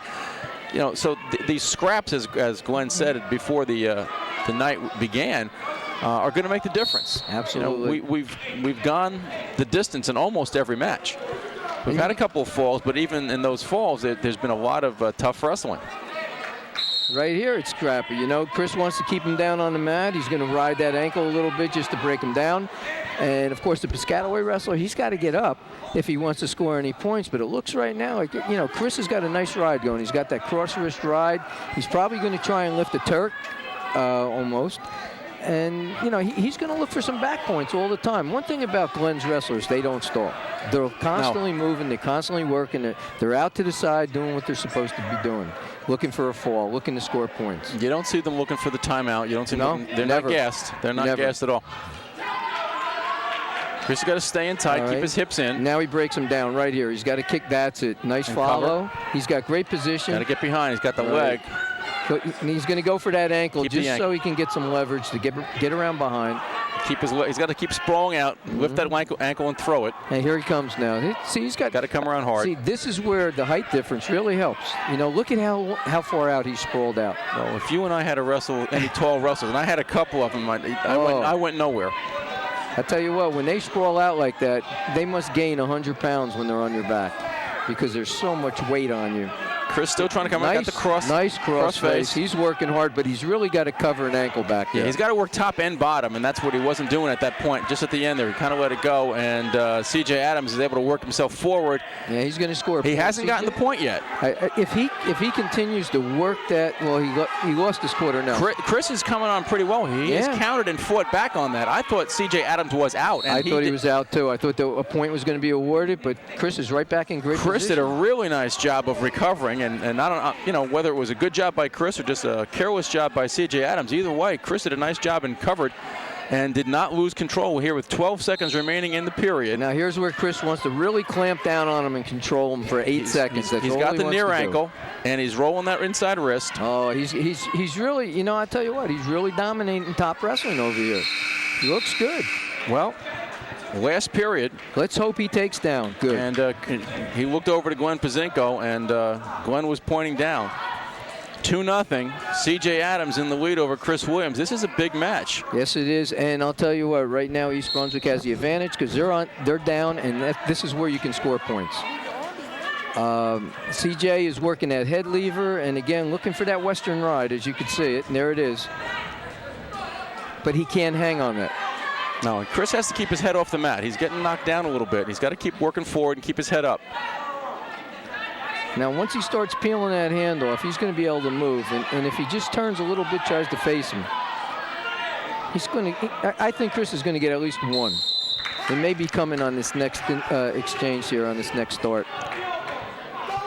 You can see he's working hard, and CJ is starting to. He was a little bit slow coming off the, coming back to the center. I tell you, you can always tell when they go out of bounds when they come back, how they come back. Very telltale. Yes.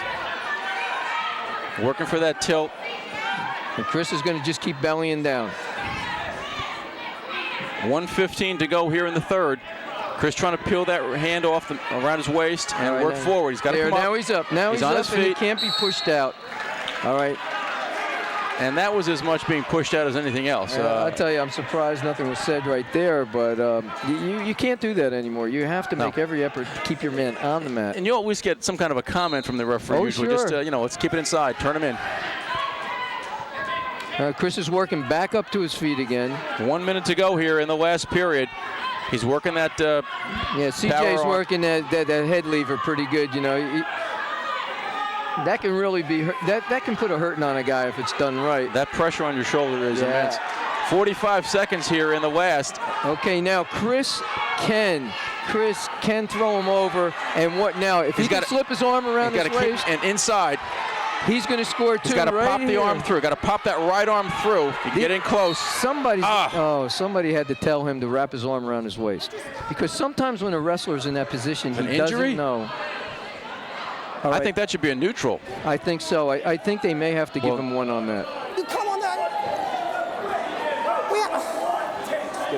Glenn Pazinko was saying, you've got to get that arm out. He was telling him that. Yeah, I mean, See, sometimes when the wrestler has his head down like that, he's really confused on his position, and you just need somebody to tell him, just take that right arm and slip it around his waist. As much as we as coaches would yell that, a lot of kids say, I didn't hear anything. 71-pound bounce when he was bleeding from his nose from about a minute on. Look at me. He stopped it. Come on. What? Come on, we got to get you out there. No, he stopped. No, he didn't. He stopped it at the break. He stopped it in between periods when we did it. Well, basically, I think the way Glenn feels is that when that was stopped over there, there should have been at least 1 point given. Well, they're cleaning blood off of Adams' arm over there, and Eddie Glesheim's over there. I'm not quite sure what's going on. Glenn Pazinko was still questioning what exactly happened. And I'll be honest, Jeff, I'm not quite sure what's going on. If it was Adams who was bleeding. I don't know. I'm trying to look and see what Bill Evalva is wiping over there. It looks like his thigh. So if there was blood I don't think it came from over here. I don't know. Chris's head was down, and it's certainly possible that if he was bleeding, but they didn't seem to be cleaning anything up or much up, although they are holding his nose a little bit. I tell you, that was a really bad situation right there because, you know, with 30-something seconds left, and it looked like Chris had the opportunity to score at least a reversal, maybe even back. I think there was certainly a possibility. Like you said, all he had to do was release that inside arm and get it around the waist, and he probably had the two. And I know that. I'm trying to hear what coach is saying. Well, maybe the blood did come from Chris Williams. I'm not sure. No. Everybody's getting wiped down, so I'm not sure who was bleeding and who got blood on. There? Oh, okay. Well, Glenn, being Mike, is probably trying to be cautious of being too critical of the officials. He doesn't want to say things that are out of order, and Glenn is always a gentleman. He's always been very clear in that he expects the best from his kids. Chris does have a little bit of packing in his nose, it looks like. If I put my glasses on, I might be able to see what's going on out there. And it does look like his nose is packed, so obviously he was bleeding. And got it on CJ, but again, a bad spot for that to happen. That's a tough one. That could have been a turning point in the match right there. We have 31 seconds remaining here in the last period. CJ Adams of Piscataway up by a pair. Chris Williams trying to get out. He's up to his feet. He's trying to crank it out. Chris all he has to do is really kick that leg down. He's got a motorcycle, kick that leg out, and get use the one. That wizard. Now, you know, again, they have to be very cautious if a guy's wrestling his way out or he's being pushed out. 14 seconds left. And Adams is pointing to blood on the mat. Obviously, we see Chris is bleeding a little bit more. It's not coming from his nose. They didn't clean it up before then. And we got, I mean, It's not my fault. I'm not saying it's your fault, but I thought you guys looked where the blood was so that we got that taken care of before. Come on, right here. Come on. If there's blood on the mat, the question is, and really, this shouldn't be charged against Chris Williams. No. Because if he's not bleeding, then it's not his fault. That should have just been a cleanup. I mean, for that matter, Chris went back out ready to wrestle, and they were still cleaning up C.J. Adams. And Eddie Glassheim was ready to start the bout with Adams still over on the sideline. We've got 14 seconds, 2-0 to score. Chris Williams has to try to get a quick pair. Oh, he's trying hard now. I think the plug just came out of his nose. No, don't do that, all right? You still have to keep good positions there. That's potentially dangerous. He got bent up. Oh, no, now we got, is this blood time again? I think so.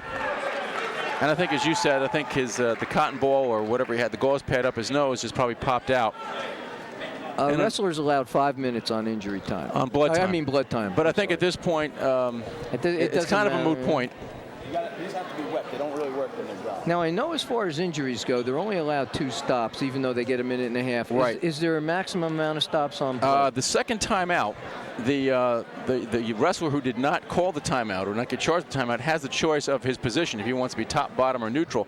So obviously, if a wrestler is calling timeout for no particular reason, he does have a disadvantage because he's going to lose control, and the other wrestler then has an opportunity to get his choice. All right, 1 second. Well, a 2-0 win for C.J. Adams over Chris Williams, but Chris had a great bout. He really did. In that last period where the stoppage on the far side for the blood apparently was a critical decision. You can't let guys, he's only 103 pounds. You can't let him manhandle him. Come on. And that takedown is because you weren't set when you go out on that match. And that's what we're talking about in practice. It's a mind attitude that you're in good stance all the time. Let's go, Kevin. Go get him. Go get him. Well, some quick comments to Chris Williams, and then we got to get going for the next one. Kevin Busen comes out at 119 for the Bears against A.J. Raybar, and Raybar also one of the better wrestlers for Piscataway. Very experienced wrestler. He had an older brother who was a very good wrestler. And you were commenting, you thought that there might have been, his father might have wrestled for J.P. Stevens. I think his father might have been a wrestler for J.P. Stevens when I was coaching over at Stevens. I know there were Raybars around for a while, so it's very possible.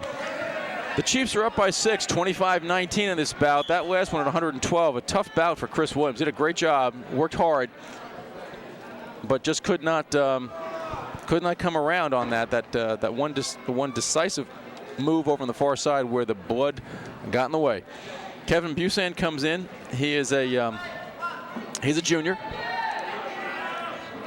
And A.J. Raybar comes in, a sophomore with a 4-2 record. Last year he was third in the GMC, so he's another quality wrestler. There are 4 real studs for Piscataway. Raybar is one of them. They've got one coming up at 135. So the Bears need to get some things going right now between Busan, Mike Corona, Corey Richings, and then Todd Marriott at the end. This is critical right now to get a couple of bouts in here. Well, right now, I think they're just going to be called off the map. But Raybar shot a nice high crotch. Then, as it went bad, he turned it right into a dump. And luckily, it was close to the edge of the mat. Ken Burnaby does call them out. And they will start again on their feet. 50 seconds here in the first period.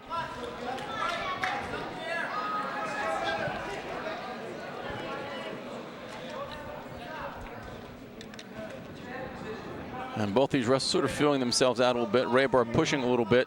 Yeah, Raybar trying to get a little bit of an angle. You can see he's using that head in there. Yeah. He's driving it into the shoulder, just trying to make him a little uncomfortable. There's a whole lot of little things that can go on during the match that nobody really sees. And all of it has to do a lot with intimidation. How you rub your head into your opponent's ear and how you squeeze on his tricep, well, all kinds of little things. Glenn Pazinko, and talking to Chris Williams at the end of that match, and he was pointing to his head, it's all in the head, it's all the mind. And there's so much mental in wrestling. It's the intimidation, it's the appearance, it's the way in which you look. A double warning for stalling on both Busan and Raybar. Ken Burnaby not happy with their results out there. He didn't feel they were doing very much of anything as we come down to about 5 seconds ago in the first period. Right, our official wants them to get busy over here on their feet, and somebody's not only got to shoot, but they've got to try and finish it. While I got a second here at the end of the first period, I just want to thank both Lauren Clay and Gina Guido, 2 of the managers for the Bears, who helped us with some statistics and grades for the kids and getting us some information. And again, also thanking Bill Volve for providing some information for his team as well. All right, Kevin's on bottom now, and right now it's going to be crucial for him to score some points up here. All he wants to do is get out. Oh, a nice leg lace to bring him back down to the mat by Raybar. So now what Kevin wants to do is just scissor back under and start his offense going again. Right now, Raybar cannot really just hang out there like that. Not much going on there. He was just he was riding. He was coasting. We're talking about sometimes you have to coast a little bit and save your energy, and I think at that moment he was. But you can't continue to do that. And then he finally got around to putting in a power half, which didn't go very far, and then they broke it as he went out of bounds. I think right now, if Kevin keeps trying to work up to his feet, he's going to force Raybar to wrestle a little bit harder than what he's doing. Well, he's got to get his head off the mat, and he's got to. Raybar's got some. He's got that. Had that knee in there on the near side ride. Right now he's just riding with a cross wrist, and he's throwing in a far leg and not doing a whole heck of a lot. Well, Ken Burnaby showed at the earlier on that he is not afraid to blow that whistle and call a stall. He did that at 2:15 with Sal Montalbano, which gave Montalbano the victory. And at this point, he's saying, come on, let's go, wrestle. I know, he's going to make him wrestle, and you can see right now, unless Raybar starts to jam a half in there and start cranking him, he's not doing too much of anything on top. I'm not really sure that half or that power half is really much of anything right now. No. It looks like it's a lot of show, more than a lot of results. He's got the legs in very tight. He's broken Busan down, and he's going to call a stalemate. Ken wants to see some action here. That's why he called the stalemate. I mean, there really wasn't a stalemate when you get right down to it, because certainly Raybar could continue to. A stalemate says neither wrestler can improve their position. Raybar could. I think the official's still trying to figure out who isn't working. And right now, look, East Brunswick's coming up with a nice switch. If he can throw a crossface in there so he can get around. Just got to break the hold on his legs. Or if he can work to a side cradle, that'll still score him points. He's really got to free that leg over there. He's working the far side cradle. He's trying to walk it in and bring him over. Nicely done there. And he's got it. He's got the reversal. That's a reversal and getting back points. This is really huge. It is. And at the buzzer, 2 for Kevin Busan. Nice job by Busan to get that far side cradle in. Very good. you know, I'll give Ken Burnaby a little pat on the back. That was a good call to stop him because Raybar, while he had control, was really not doing very much with it. So that stalemate was, I think, a positive thing. All he was doing was overpowering. He really wasn't working to improve a position at all. And let's get the kids to wrestle. And that was a nice cradle. I mean, you know, it came out of what I would consider a bad position, and he turned it into something good. Now he's got to get behind again. He's riding out much too far. Got a little sloppy there. Let him get out. And at this point, now they're both in a throw position right here, and you don't like to see this too much. You want to get your hips back and start over in a conventional takedown position.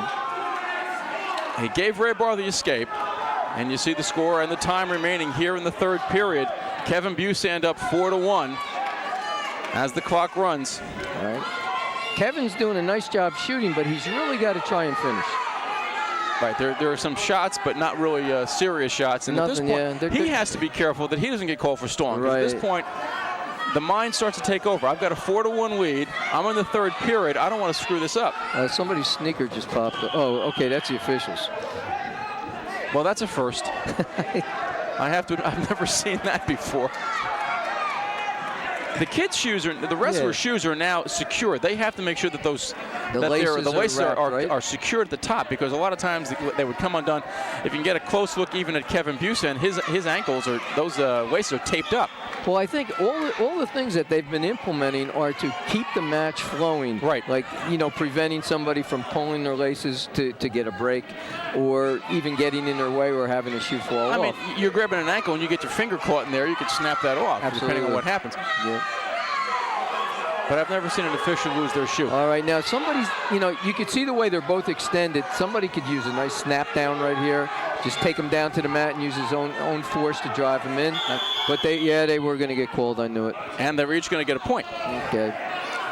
I knew that was coming. Now, you know, you're going to say, well, big deal. Both guys got a point. The thing is now they both have a violation, and they've moved up the chart. Right. To the second violation, to the third violation. So there's Kevin's got a nice takedown. He's got him in there. Good job by Kevin Busand. Now he's going to score 2, and if he can jam that half in there, he's going to turn him for some backs. 25 seconds to go here in the third period. Kevin Busand up 7-2 over A.J. Raybar. Outstanding job by Kevin. This is a big match. It's real. This is really huge for him. And now, but what he's got to do is watch his positions on top. If he wants to jam that half in there, he better grab a one-on-one on the other side or an ankle. Well, now he's got a snap back. Can he score points? No, he runs out of time. Kevin Busand came in here with not much of a record, and he was going up against a guy who was third in the GMCs last year and a third-place finisher in District 19, and he just scored a 7-2 victory to pull the Bears to within 3 at 22-25. Right, Coach Pazinko has to be real happy about we're on that. 6 minutes. We're not looking for big moves. We're looking for you to win the match, okay? Let's go. That's perfect strategy right there. No big moves. Win your match first. Mike Corona for the Bears, another experienced wrestler. Mike is a junior. His brother Carmen graduated last year. Yeah, I'm sure there's a lot of rolling around in that living room. Oh, it gets violent. Mike's there, and young Chris is wrestling over at Churchill. And if I'm not mistaken, Carmen is here. I think if I can see him up at the top. He's usually here yelling for his brother. Carmen's up at the top. Carmen's was down at Ryder. Yeah. He was wrestling there. I was talking to his mom at the South Brunswick match, and he was not sure he was going to be able to continue because of the weight situation. It was just becoming very, and as we said, college wrestling is very grueling. Mike is up against Raboween. Raboween is a junior. Mike comes in with a 2-3 record. That's without the Bear invitation. We don't have the results. Oh, look at this. Mike goes right in. He hits that single, and he's locking up a side cradle at the same time. Now, he's got plenty of time. He's got 1 minute and 13, so he wants to take his time here. He wants to try and go right to his forehead, drive him right to his forehead.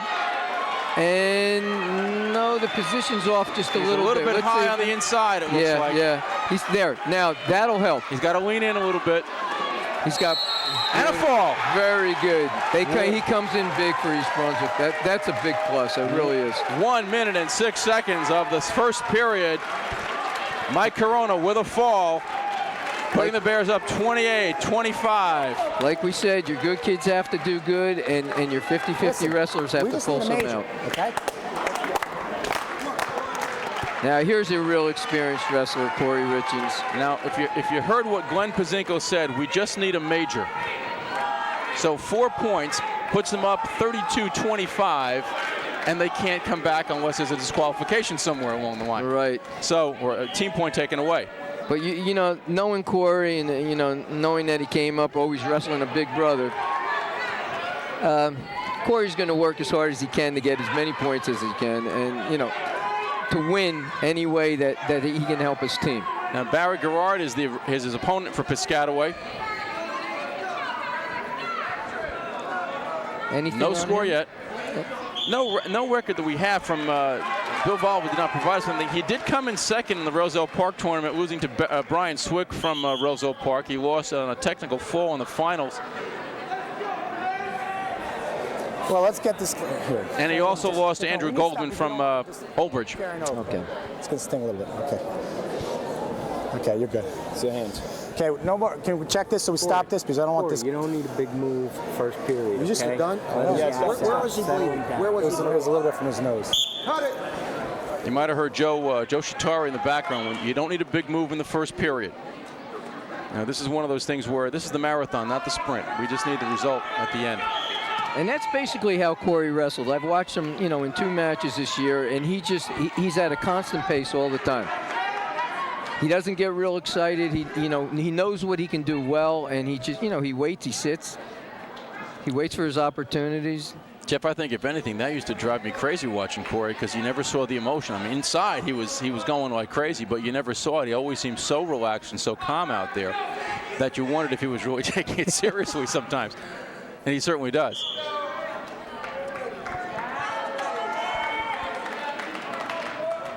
Again, I don't know if the guys in the truck can help us out. We were trying to point out some other wrestlers, and we didn't. Mike Corona's match was so short, but his brother Carmen is up in the top row of the right side. Find him? Yeah, he's up on the top row, right side of the bleachers, left of center. I see his dad up there. Yeah, his dad and his mom are there, and he's up there in a gray T-shirt. Oh, okay. Yeah, right in the middle. And just a little bit to the right. That's mom and dad right there. That's Carmen Sr. and Mom Pat, and just a little bit to the right, and there's Carmen talking to his girlfriend. There he is. Uh-oh. Don't do anything wrong there, Carmen. Don't do anything wrong. You're on. Carmen was a tough wrestler. He also came through the rec program and did a nice job, and made his way down to Atlantic City last year, which was a nice finish for him. No score here at 130 pounds. There, okay.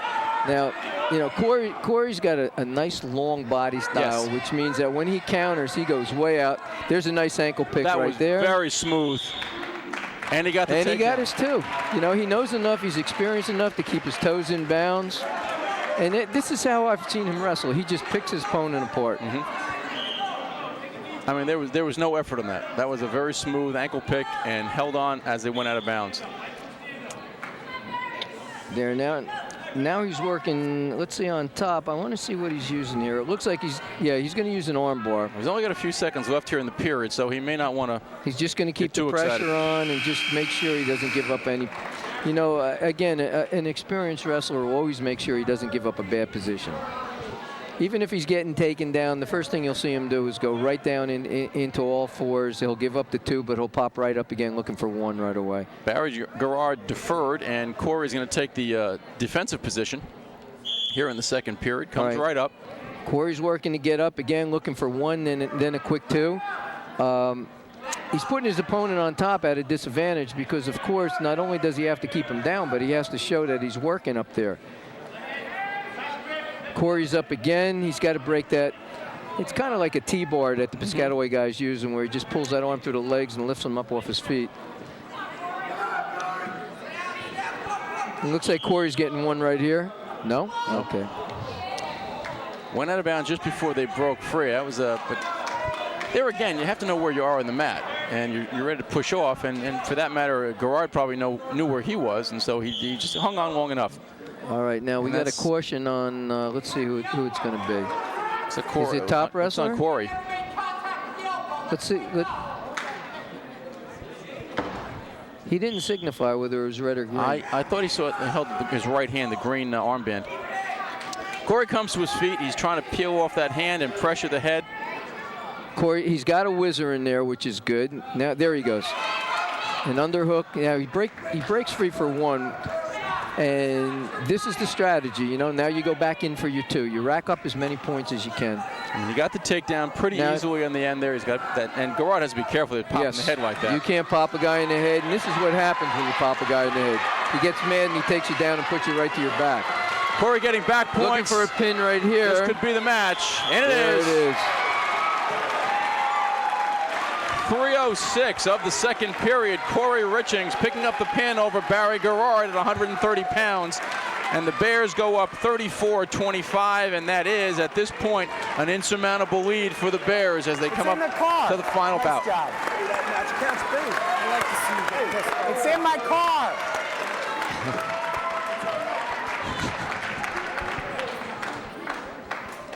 Well, the win wasn't in Glenn's car, but something was. Something was. I don't know. Calling off somebody on the sideline.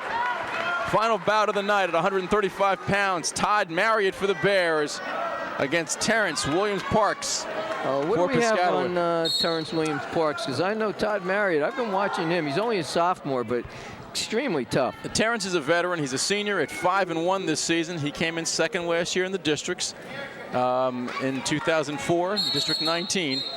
And Todd comes in with, as a sophomore, 2-2 record. But as we said earlier on, that does not count his championship win in the Bears Invitational over the holidays, when the Bears were able to win that holiday tournament. Piscataway with a nice arm drag. He hasn't gotten anything out of it yet. Todd's looking for a kickback here.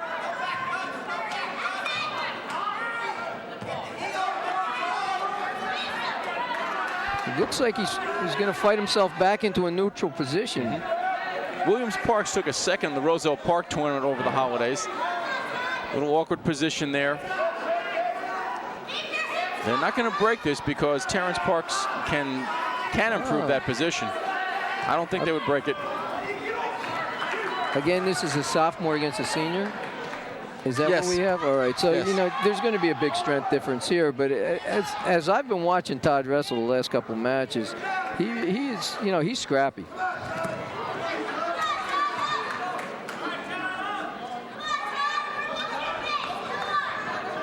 He fights. He's tough. Mm-hmm. Talking with some people who are watching him, maybe the one thing that he doesn't do is doesn't always finish off some things. He's able to get in there. He's able to get the moves in, but it just needs to finish it off a little bit more, and that's going to make a difference in his success. That's the sophomore syndrome, you know. They're coming up good. They're coming up strong, but they still don't have the experience of learning the finish moves. But if he can hang in with matches like this against seniors, he's doing good. Mm-hmm.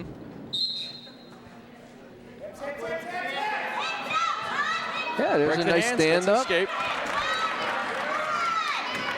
Under 30 seconds to go here in the first bit. Nice drag by Williams Parks. Well, now we know Williams Parks likes, you know, his favorite move is to drag off his feet. So what Todd has to do is be real careful of that. He can't come charging in. He can't come pushing in. He's got to move to the side, back and forth, and drop that level so as not to give him that. All right, Williams Trying to work that tilt. Looking for cheap points, getting a cheap tilt out there. I think Eddie's signifying right now. He's giving him 2. Yes, 2. You know, it's interesting, Jeff. We call it a cheap tilt, but I mean they're getting points out of it. But it's a cheap tilt in the fact that it's not a real strong move. It's just a quick over and back, but you hold them there for long enough to get the points. I think the wrestler that brought that into existence was probably Gene Mills from Syracuse. Really? And he developed all those cheap little moves where he scored the points and rolled them back. But at that time, they didn't have a rule where you had to change pinning combinations. So you could just tilt a guy and tilt a guy and tilt a guy. And, he used to rack him up.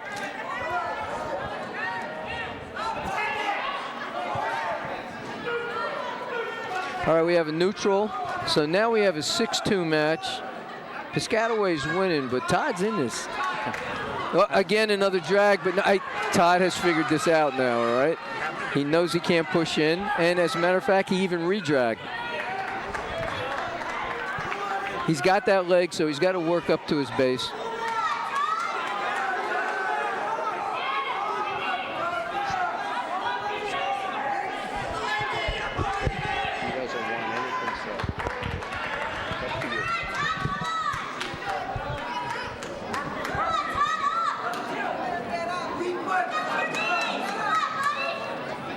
Williams Parks in control on top now with an 8-2 lead over Todd Marriott. Here we go. We got more points coming. Williams Parks was exposing his back very dangerously there when he rocked back, and it is possible for those of you who do not follow wrestling to have an offensive pin. You can pin yourself if you rock back. I've seen guys do it, especially when they try a split scissors. And they think they're pinning their man, and they hear the mat being hit, and they think they've won by a pin. They turn around and they got pinned. I was officiating a match a couple of years ago, Spotswood and South River, and the position of the kid from South River was odd, and I said, how is he doing this? And I looked back, and his back was on the mat. And it was almost like you don't get 2 seconds, you almost get like 5 seconds because you're so stunned as an official. I counted to 2, and I just smacked it, and the kid from Spotswood jumps up and said, I wasn't pinned. I said, no, you weren't, son. And I looked over to the South River coach, and he was just shaking his head. It is the most depressing thing, I think. I know. Well, getting back to the match now, it's 10-2, and Piscataway just picked up another 2 on back points. It's 12-2. He's looking to tech at this point, which means he has to get 15 more than his opponent, which he just, he scored another 2 on this. So now we're up to 14-2. Well, here you get a kid, Williams Parks, who obviously has the experience, as we're saying, and Todd, a tough wrestler and always going to be aggressive, and he's going to continue to work, but not quite able to keep up with Terrence Williams Parks. Terrence Williams Parks. I'm sorry, going to get that right. Let's see if he tries to hold him down or cuts him loose. No, he's gonna hold him down, and he's pretty confident with that tilt he's using. He has a 12-point lead right now. If he's looking for a tech, it's going to be 15 points. All right, Todd's bellying down. Todd's smart. He gets up. If he gets into a bad position, he goes right to his belly and starts over, and that's what you're supposed to do. Inexperienced wrestlers just stay in their hip or start to roll backwards, and that's when they get in trouble because all the other man has to do is move up, and they're exposing their back. So, as you said, belly down, you get back over to your base, start working over again. And he's constantly looking for hand control, which is good. He's working his hands forward, preventing Williams Parks from getting a hold of them. Keeping his head up like he's supposed to, and he's doing all the right things. He's just being overpowered by somebody 2 years older and 2 years stronger. Here comes another tilt. But those tilts can go bad every once in a while, and you can end up not only in a reversal position, but on your own back. He's got a 2 count there, so now we have a 16-2. A 14-point lead. We're looking at either a tilt. Yeah, one more tilt will end it, and then I think you have something to say, don't you? Yes, we do. From a strategy standpoint, it might be just as easy for Williams to let him go and take the takedown because he has gotten a couple of those, but physically he is now, and strategy-wise, he's been handling Todd pretty well. Here it comes right here. And as soon as he gets his count, he's going to let him roll through and then take the tech. Yep. And that is the technical fall at 5:01. But the damage was done already. And Corey Richings makes sure of that with his pin at 130 pounds. Todd Marriott losing the. We want to congratulate Glenn Pazinko on his 100th coaching win. But Todd Marriott giving up the tech fall. But as was just announced by PA announcer Powell Sachs, that was Glenn Pazinko's 100th win career here at East Brunswick, and we want to congratulate him on that. Glenn has done a very good job over the years, as he is a former East Brunswick wrestler himself, and now coming back to coach at his alma mater, getting congratulations from Eddie Glassheim and from Powell Sachs himself, and also from the other referee, Ken Burnaby. And congratulations to Glenn on win number 100. 34-29 was the final, Jeff. Probably the turning point, I guess, might be that 275 when Nick Engelhardt was able to get that fall and turn things around. That was really nice. And then Corey coming back with his pin. And, all the things that I think Glenn has always wished from his team came true. The kids really came through on this. They got the big matches when they had to. They scored the points, and they kept the other points down. As far as Glenn with his 100 wins, I don't think people realize, they may say, well, 100 wins, big deal. But when you look in the beginning at some of the teams, Glenn would wrestle anybody. Yes. And when you're wrestling a schedule like that, where you'll wrestle anybody in the state, it's hard to score 100 wins. When he first came on board, he was wrestling some of the toughest bouts around. The he was traveling North Hunterdon, everywhere. High Point, all those people. And the idea being to toughen his team up. The schedule is still difficult. It's challenging enough just in the GMC. But the team that came through for me had, the pins by Mike Corona, by Corey Richings. But you also had that tough win by Kevin Busen at 119. Even Chris Williams in the loss, only losing 2-0 to a kid who was a pretty experienced wrestler. Some good stuff. Sergio Garcia with a full. John Park with the win, the major decision.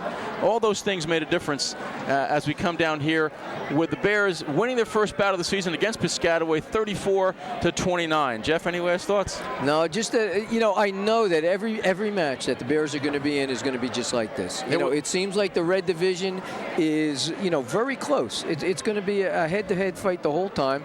And if Glenn can get this performance out of the guys, and I think this will kind of give the kids some confidence. And this is what you have to do. This is how you have to help your team out. And as you said before, everybody has a job. It's either keep it close, or if you're going to win, you're going to win big. And that's the way you help your team out. The first win for the Bears on the 2004-2005 season. They are now 1-2 on the season. 34-29 the final score for EBTV. I'm Bob Cancro and Jeff Yannazzo here. Good night.